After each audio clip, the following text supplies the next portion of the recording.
ইবতেদায়ী মাদ্রাসাকে জাতীয়করণে এবার সরকারকে ২৪ ঘন্টা সময় বেঁধে দিল আন্দোলনরত শিক্ষকরা। একই সঙ্গে শিক্ষকদের ওপর হামলাকারী পুলিশ সদস্যদের শাস্তি চান তারা। আজ নবম দিনের মতো অবস্থান কর্মসূচি থেকে এ দাবি জানান স্বতন্ত্র ইবতেদায়ী মাদ্রাসার শিক্ষকরা। শাহবাগে পাবলিক লাইব্রেরির সামনে অবস্থান নিয়ে দাবি আদায়ের নানা স্লোগান ও বক্তব্য দেন আন্দোলনরতরা। এ সময় দাবি না মানা পর্যন্ত ঢাকায় অবস্থান করবেন বলেও জানান তারা। ২৪ ঘন্টার মধ্যে সরকারের সদুত্তর না পেলে স্বরাষ্ট্র মন্ত্রণালয় ঘেরাও সহ কঠিন কর্মসূচি দেওয়ার হুমকিও দেন ইবতেদায়ী মাদ্রাসার শিক্ষক নেতারা।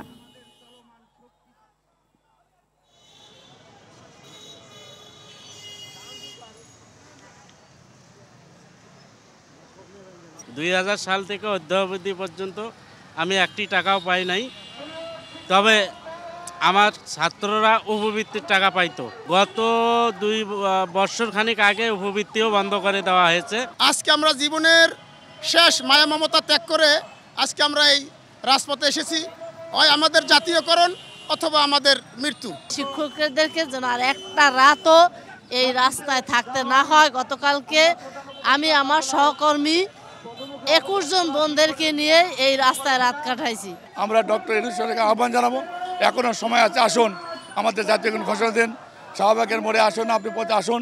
সে আপনি দীর্ঘ শিক্ষক ছিলেন, আপনার শিক্ষকদের পাশে আছে, তাদের জাতীয়করণ ঘোষণা দেন। নইলে এই শিক্ষক ঢাকার ময়দান ছাড়বে না। আমরা জাতীয়করণ ছাড়া ঢাকা ছাড়বো না। এই মুহূর্তে শাহবাগ মোড়ে রয়েছেন সহকর্মী দীপ্ত চন্দ্রপাল, সরাসরি যুক্ত হচ্ছে তার সাথে। দীপ্ত, ইবতেদায়ী মাদ্রাসার যে শিক্ষকরা আন্দোলনরত অবস্থায় আছেন তাদের কাছে তাদের কথাগুলো শুনতে সরকারের পক্ষ থেকে কেউ এসেছে কিনা, এবং তাদের এই আলটিমেটাম কখন নাগাদ শেষ হবে এবং এই আলটিমেটাম শেষ হওয়ার পরবর্তী পদক্ষেপ কি হবে এ সম্পর্কে কিছু জানতে পেরেছেন কিনা?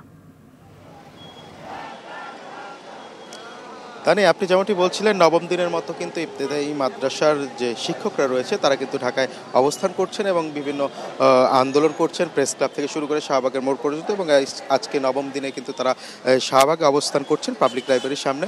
এবং তারা এখান থেকে কিন্তু ঘোষণা দিয়েছেন যে আগামীকাল দুপুর 2টার মধ্যে, আসলে দুপুর 2টায় তাদের 24 ঘন্টার যে আলটিমেটাম সেটি কিন্তু শেষ হবে। এবং 2টার ভিতরে যদি সরকারের পক্ষ থেকে তাদের যে দাবি, জাতীয়করণ করার যে দাবি, সেটি যদি মেনে না নেওয়া হয় তাহলে কিন্তু স্বরাষ্ট্র মন্ত্রণালয় ঘেরাও সহ বিভিন্ন কঠোর পদক্ষেপ কিন্তু তারা নিতে যাচ্ছেন, এমনটি কিন্তু জানিয়েছেন এখানকার শিক্ষকরা। আমরা এখানকার শিক্ষকদের সঙ্গে কথা বলেছি, তারা যেটি সবসময় বলছেন, তারা কিন্তু আসলে প্রায় 40 বছর ধরে এই জাতীয়করণের কোনো বেতন ভাতা পাচ্ছেন না। 40 বছর ধরে এভাবেই কাজ করে যাচ্ছেন। এবং সারা দেশে প্রায় 9,000 মাদ্রাসা রয়েছে, যেখানে প্রায় 45,000 শিক্ষক রয়েছে। তারা কিন্তু আসলে মানবতার জীবনযাপন করছে, এমনটি কিন্তু জানিয়েছেন। এবং সরকারের প্রতি তারা আহ্বান জানাচ্ছেন, বারবার অনুরোধ করছে যে এই ধরনের পরিস্থিতি বা শিক্ষকদের যাতে রাস্তায় না থাকতে হয় সেজন্য সরকারের দৃষ্টি আকর্ষণ করছেন। এবং আজকে কিন্তু তারা আলটিমেটাম দিয়েছেন যে 24 ঘন্টার ভিতরে যদি তাদেরকে জাতীয়করণ করা না হয় তাহলে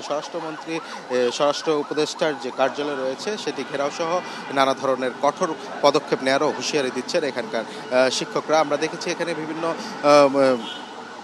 ইসলামী সংগঠনের নেতারা আসছেন এবং তারা কিন্তু তাদেরকে সমর্থন দিচ্ছেন। তবে সরকারের পক্ষ থেকে কোনো লোক বা কোনো প্রতিনিধিকে কিন্তু আসলে দেখা যায়নি। তো তানি, এই ছিল আমার কাছে শাহবাগ থেকে সবশেষ তথ্য। তানি, ধন্যবাদ আপনাকে।